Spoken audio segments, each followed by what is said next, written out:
nothing changes. Welcome to भाई की पढ़ाई सब्सक्राइबर, और जिन्होंने नहीं किया वो कर दो। कर दिया, चल पढ़ाओ। अब जो टॉपिक हम शुरू करने वाले हैं उसका नाम है रिफ्लेक्शन ऑफ साउंड। जैसे हम दीवार पर बॉल मारते हैं तो वो बाउंस होकर वापस आती है, उसी तरह साउंड भी किसी सॉलिड से टकराकर रिफ्लेक्ट हो जाती है।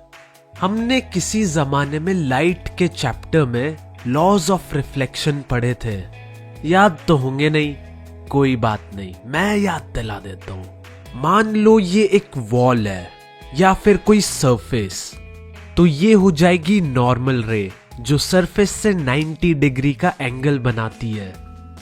अब मान लो साउंड इस तरह आती है, तो इस लाइन को हम इंसिडेंट रे कहते हैं। जो एंगल नॉर्मल और इंसिडेंट रे के बीच बनता है उसे हम एंगल ऑफ इंसिडेंस कहते हैं। और फिर ऐसे साउंड रिफ्लेक्ट होकर चली जाएगी, तो इस रे को रिफ्लेक्टेड रे कहते हैं। और रिफ्लेक्टेड रे और नॉर्मल रे के बीच जो एंगल बनता है उसे हम एंगल ऑफ रिफ्लेक्शन कहते हैं। मेन बात यह है कि एंगल ऑफ इंसिडेंस और एंगल ऑफ रिफ्लेक्शन दोनों बराबर होते हैं। तो ये तो हो गई पुरानी यादें ताजा। तो ये लॉज ऑफ रिफ्लेक्शन साउंड पर भी अप्लाई होते हैं। चलो अब बात करते हैं एको की। आवाज गूंजना इसी बला का नाम है। एक इंपॉर्टेंट बात समझो, एको यानी गूंजी हुई आवाज को सुनने के लिए ओरिजिनल साउंड और एको के बीच में कम से कम 0.1 सेकंड का गैप होना चाहिए। अगर इससे कम का गैप होगा तो हमें एको नहीं सुनाई देगी।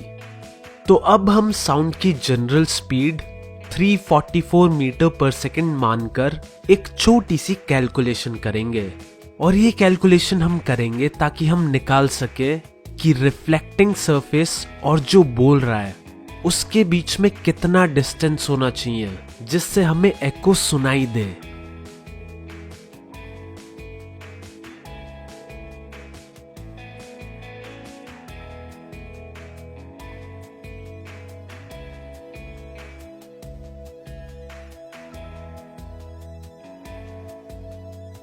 तो डिस्टेंस होता है स्पीड इनटू टाइम, और स्पीड है 344 मीटर पर सेकेंड और टाइम है 0.1 सेकेंड। तो मल्टीप्लाई करने से आंसर आएगा 34.4 मीटर। अब इसे 2 से डिवाइड करेंगे, लेकिन कुछ महान लोग सोच रहे होंगे कि मैं 2 से क्यों डिवाइड कर रहा हूं। भाइयों, ये 34.4 मीटर जो डिस्टेंस है वो टोटल डिस्टेंस है, यानी बोलने वाले से रिफ्लेक्टिंग सरफेस तक और वापस बोलने वाले के कानों तक। पर हमें चाहिए सिर्फ बोलने वाले इंसान और रिफ्लेक्टिंग सरफेस के बीच का डिस्टेंस, और इसी कारण हम इसे 2 से डिवाइड कर रहे हैं। तो अगर एको सुननी है तो आपके और रिफ्लेक्टिंग सरफेस के बीच 17.2 मीटर का मिनिमम डिस्टेंस होना चाहिए।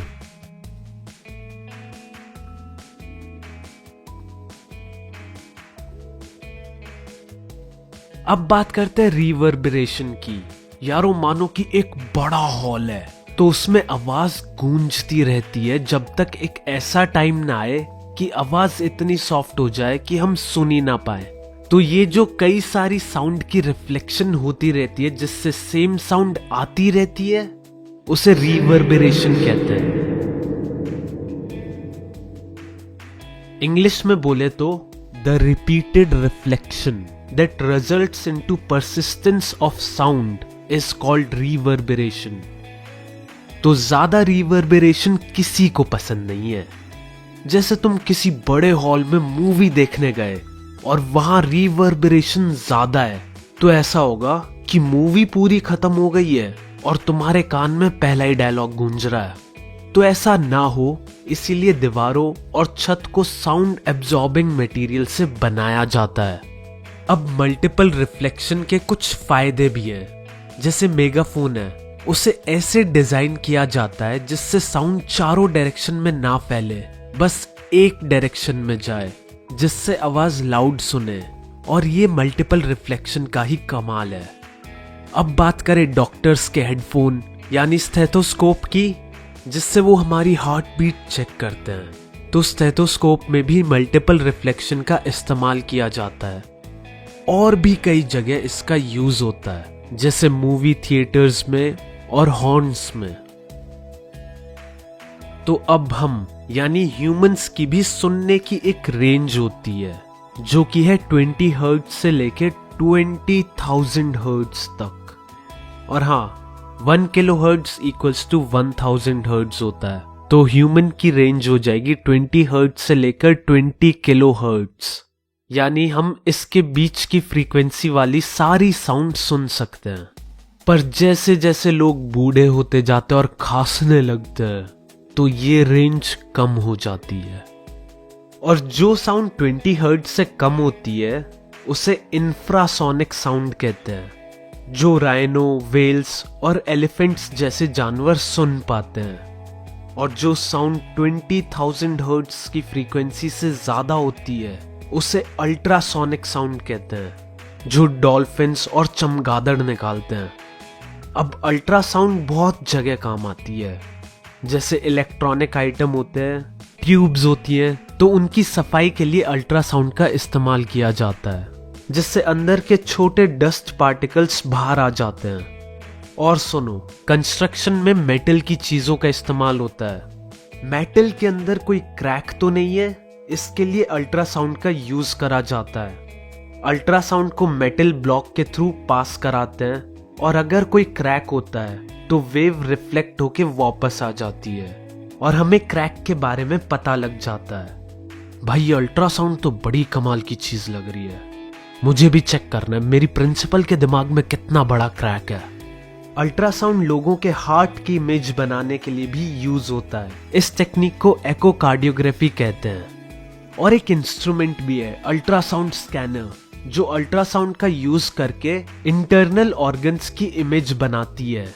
इससे डॉक्टर्स पेशेंट को अच्छे से स्टडी कर पाते हैं। इस टेक्निक को अल्ट्रासोनोग्राफी कहते हैं। अल्ट्रासाउंड से किडनी में जो पत्थरी होती है वो उसे भी तोड़ सकती है और उन्हें छोटे छोटे पत्थर यानी ग्रेन्स बना देती है, और ये ग्रेन यूरिन के साथ मिलकर बाहर आ जाते हैं। लोगों ने एक डिवाइस और बनाया है, सोनार, जिसकी फुल फॉर्म है साउंड नेविगेशन एंड रेंजिंग। तो ये क्या करता है, अल्ट्रासाउंड वेव्स का इस्तेमाल करके सी की डेप्थ यानी सी लेवल से सी बेड का डिस्टेंस निकालता है। चलो अब देखते हैं कि सोनार काम कैसे करता है। इसमें एक ट्रांसमीटर और एक डिटेक्टर फिट किया जाता है और इस सोनार को हम एक बोट में इंस्टॉल कर देते हैं और फिर बोट को समुद्र में सैर के लिए ले जाते हैं। फिर वहां पर ट्रांसमीटर अल्ट्रासोनिक वेव्स प्रोड्यूस करते हैं, जो गहराई में जाकर सी बेड से टकराती है और वापस रिफ्लेक्ट होकर आ जाती है, और डिटेक्टर इन वेव्स को डिटेक्ट कर लेता है। तो वेव की इस पूरी यात्रा का टाइम इलेक्ट्रॉनिकली नोट हो जाता है और साउंड की स्पीड हमें पता ही होती है, तो टोटल डिस्टेंस निकल आता है स्पीड और टाइम को मल्टीप्लाई करके। तो सी लेवल से सी बेड का डिस्टेंस निकालने के लिए टोटल डिस्टेंस को 2 से डिवाइड कर दो। चलो अब इसी पर एक बढ़िया सा क्वेश्चन करते हैं। अबे मेरा क्वेश्चन कहां गया? शिट यार, इतनी मुश्किल से इतना बड़ा और हार्ड सा क्वेश्चन लेके आया था मैं, पता नहीं कहां गायब हो गया। अरे हाँ, मिल गया। चलो बस किया तो ये सॉल्व करके दिखाना।